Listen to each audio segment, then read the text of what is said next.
Il ne prendra aucun risque, s'échappant loin, avant même une quelconque arrivée, avant que les regards ne se croisent, dès qu'il pressent une présence.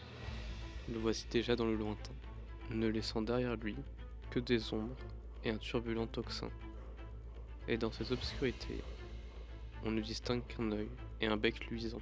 Souverain aspirant son éclairement, ouragan tourbillonnant de plumes obsidiennes, le merle noir s'envole, dans un fracas, pareil à une sirène.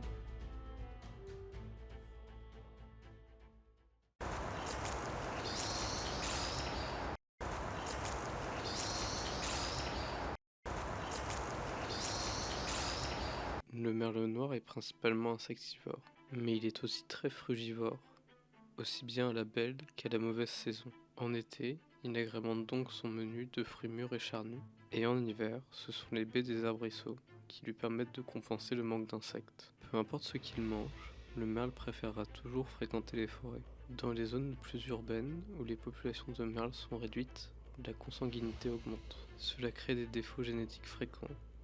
On observe en effet de nombreux merles possédant des plumes blanches. Ce phénomène appelé leucisme peut fortement varier en intensité, d'une simple tache blanche à une dominance du plumage blanc sur le plumage noir. Blanc ou noir, le merle ne se reconnaît pas uniquement à la couleur, mais aussi à sa posture, souvent avec la queue dressée. Il prend aussi régulièrement des bains de soleil. On peut alors l'observer, couché au sol, le plumage ébouriffé. Mais bien souvent, c'est le merle qui nous voit le premier et prend ses pattes à son cou, quasiment toujours en entonnant son fameux cri. Le mieux pour reconnaître le merle est donc de redécouvrir cette exclamation frénétique et nerveuse qu'il laisse derrière lui.